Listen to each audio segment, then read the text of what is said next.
Shalom, selamat pagi jemaat Tuhan. Berjumpa kembali dalam doa pagi online.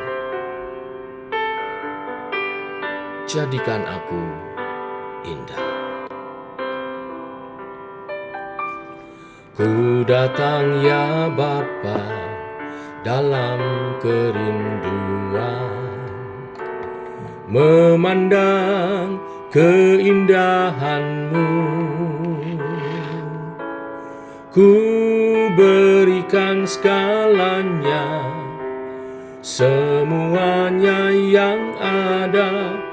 Ku ingin menyenangkan hati-Mu, oh Tuhan. Jadikan aku indah yang Kau pandang mulia, seturut karya-Mu di dalam hidupku. Ajarku berharap hanya kepadamu, taat dan setia kepadamu Tuhan.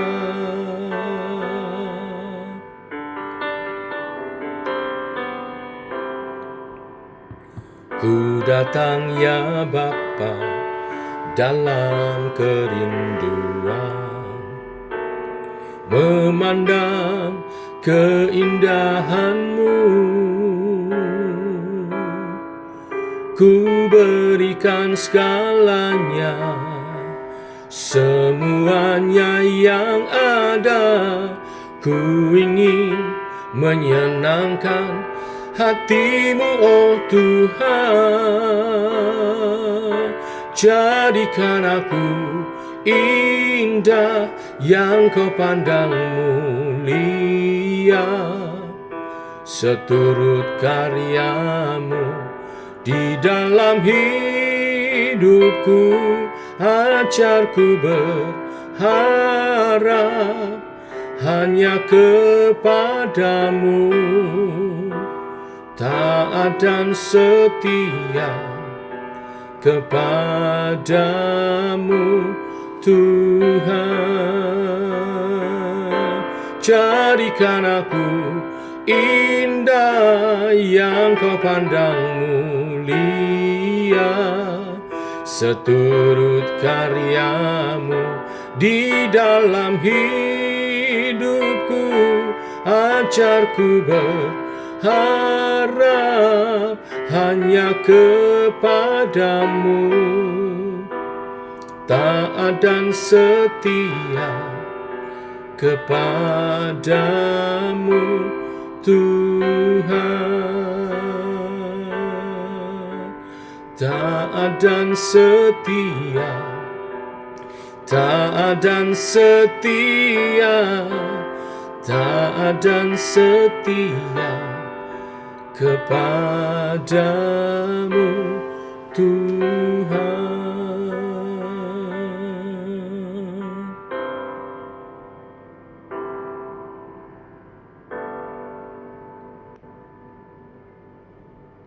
Tiba waktunya untuk kami merenungkan firman-Mu. Firman-Mu lah suluh dan terang bagi jalan kami. Berfirman Tuhan, terangi jalan kami, tuntun langkah kami oleh kebenaran firman yang sebentar kami renungkan. Dalam nama Tuhan Yesus Kristus. Amin. Bapak Ibu, kita lanjutkan renungan firman Tuhan pada pagi hari ini. Roma pasal yang ke-14 ayat 13 sampai yang ke-23. Demikian firman Tuhan. Karena itu, janganlah kita saling menghakimi lagi, tetapi lebih baik kamu menganut pandangan ini. Jangan kita membuat saudara kita jatuh atau tersandung. Aku tahu dan yakin dalam Tuhan Yesus bahwa tidak ada sesuatu yang najis dari dirinya sendiri. Hanya bagi orang yang beranggapan bahwa sesuatu adalah najis, bagi orang itulah sesuatu itu najis. Sebab Jika engkau menyakiti hati saudaramu oleh karena sesuatu yang engkau makan, maka engkau tidak hidup lagi menurut tuntutan kasih. Jangan engkau membinasakan saudaramu oleh karena makananmu, karena Kristus telah mati untuk dia. Apa yang baik yang kamu miliki, janganlah kamu biarkan difitnah. Sebab kerajaan Allah bukanlah soal makanan dan minuman, tetapi soal kebenaran, damai sejahtera dan sukacita oleh Roh Kudus. Karena barang siapa melayani Kristus dengan cara ini, ia berkenan pada Allah dan dihormati oleh manusia. Sebab itu marilah kita mengejar apa yang mendatangkan damai sejahtera dan yang berguna untuk saling membangun. Janganlah engkau merusakkan pekerjaan Allah oleh karena makanan. Segala sesuatu adalah suci, tetapi celaka orang jika oleh makanannya orang lain tersandung. Baiklah engkau jangan makan daging atau minum anggur atau sesuatu yang menjadi batu sandungan untuk saudaramu. Berpeganglah pada keyakinan yang engkau miliki itu bagi dirimu sendiri di hadapan Allah. Berbahagialah dia yang tidak menghukum dirinya sendiri dalam apa yang dianggapnya baik untuk dilakukan. Tetapi barang siapa yang bimbang, kalau ia makan, ia telah dihukum, karena ia tidak melakukannya berdasarkan iman. Dan segala sesuatu yang tidak berdasarkan iman adalah dosa. Bapak Ibu jemaat Tuhan, kebebasan di dalam Kristus bukan buat pamer, tetapi buat membangun. Hari ini tema firman Tuhan bicara jangan jadi batu sandungan bagi saudara seiman. Konteks perikop ini, jemaat Roma ribut soal makanan daging korban berhala dan merayakan hari Sabat. Ada yang kuat, ada juga yang lemah. Paulus tidak bilang siapa yang benar, dia mengajar siapa yang mengasihi, menyatakan kasih, dialah yang menang. Tetapi intinya pengajarannya adalah jangan jadi batu sandungan bagi saudaramu seiman. Yang pertama, perhatikan perintah utama. Perintah utama dari perikop ini adalah stop menghakimi tetapi mulai saling membangun. Saya kutip ayat 13 sekali lagi. Karena itu janganlah kita saling menghakimi lagi. Tetapi lebih baik kamu menganut pandangan ini. Jangan kita membuat saudara kita jatuh atau tersandung. Jangan saling menghakimi lagi. Kata lagi sama dengan mereka sudah capek saling menghakimi. Yang kuat bilang, yang lemah nggak beriman. Yang lemah bilang, yang kuat sama dengan kompromi. Gereja pecah bukan karena dosa, tetapi karena debat doktrin sekunder yang tidak utama. Sekali lagi yang utama, stop menghakimi, mulai saling membangun. Jangan bikin tersandung atau jangan jadi batu sandungan. Batu sandungan, proskomna. Di jalan yang berbatu, satu batu kecil bisa bikin orang terjatuh dan kepalanya terbentur sehingga benjut. Itu gambaran kita. Kebebasan kita bisa bikin orang yang rohaninya tidak kuat jadi murtad. Jadi harus prioritaskan untuk membangun. Dari benar atau salah ke membangun atau merusak. Paulus memilih kasih di atas kebenaran secara teknis. Kenapa? Karena tujuan kita bukan menang debat, tetapi semua orang diselamatkan. 1 Korintus 10 ayat 33. Kalau saudara berjalan di atas jembatan, mungkin saudara bisa jalan dengan cepat karena kaki kita kuat. Tapi kalau di belakang kita ada lansia, dan kebetulan ini jalan bersama, maka kita mesti pelankan langkah kita. Bukan karena kita salah, tetapi karena kita mengasihi para lansia itu. Supaya dalam jalan bersama, olahraga itu semua sampai dengan selamat dan sehat. Jadi hindari debat, utamakan membangun. Aplikasi bagi kehidupan kita bersama di gereja, dalam grup WA, sebelum share meme tentang kontroversi teologi, tanya dalam hati, ini membangun atau bikin berantem? Kalau bikin berantem, tahan jari kita, tidak perlu di-share. Ya, itu praktisnya. Yang kedua, prinsip kasih.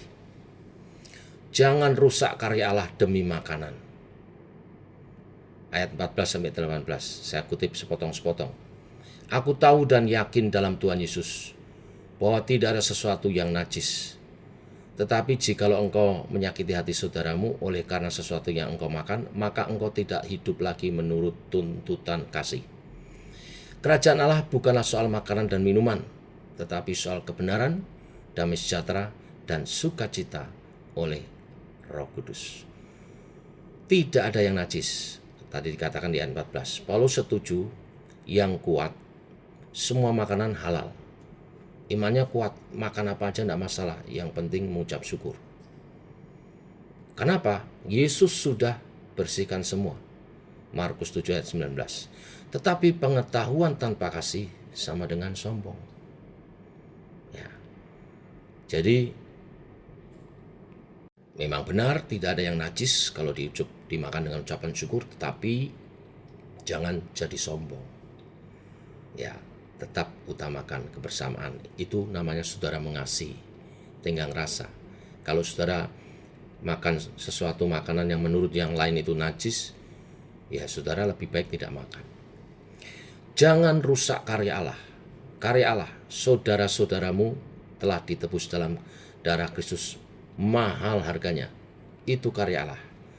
Masa kita mau menghancurkan cuman demi ayel-ayelan makan makanan, boleh dimakan atau tidak? Itu sangat rugi besar. Tahan diri kalau perlu, kalau memang saudaramu belum siap untuk menerima itu. Kerajaan Allah tidak sama dengan makanan.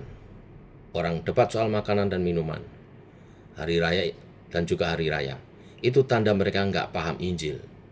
Injil itu soal kebenaran, damai sejahtera, sukacita oleh Roh Kudus, dibenarkan oleh Tuhan, didamaikan oleh Kristus, dan menerima sukacita oleh Roh Kudus. Itu yang harusnya kita kejar. Ya, melayani Kristus, orang yang jaga hati saudaranya, bukan perutnya. Itu yang akan dihormati Allah dan dihormati saudara-saudaranya. Sekarang bagian ketiga, praktek kasih. Simpan keyakinanmu di hadapan Allah. Ayat 19-23. Sebab itu marilah kita mengejar apa yang mendatangkan damai sejahtera dan yang berguna untuk saling membangun. Berbahagialah orang yang tidak menghukum dirinya sendiri dalam apa yang dianggapnya baik, sebab segala sesuatu yang tidak berdasarkan iman adalah dosa. Kejar kedamaian dan membangun. Kata mengejar, dioko, seperti atlet lari. Kasih itu aktif, tidak pasif. Sengaja cari cara supaya orang lain bertumbuh, supaya orang lain terbangun. Simpan keyakinanmu. Ayat 22. Ada keyakinan yang benar. Saudara yakin semua makanan halal, tetapi ada kalanya kita simpan keyakinan itu. Tidak perlu diumbar untuk menjadi perdebatan, untuk membuktikan bahwa kita yang paling benar. Tidak perlu diumbar untuk ngejatuhin kubu seberang. Tidak perlu. Utamakan membangun. Kejar kedamaian. Lalu berbahagia yang tidak menghukum diri, dikatakan di ayat 22. Ini bicara yang lemah. Kalau ragu-ragu makan, dia bisa berdosa. Bukan karena makanannya, tetapi karena tidak memakai iman. Jadi jangan paksa orang yang lemah ikut kepercayaan saudara, iman saudara. Saudara paksakan untuk makan, akhirnya dia tidak damai, malah berdosa. Tidak berdasarkan iman sama dengan dosa, ayat 23. Standar dosa bukan cuma membunuh, tapi ragu-ragu lalu tetap lakukan, itu juga dosa. Karena itu melawan hati nurani yang Roh Kudus bentuk. Keyakinan iman itu seperti obat.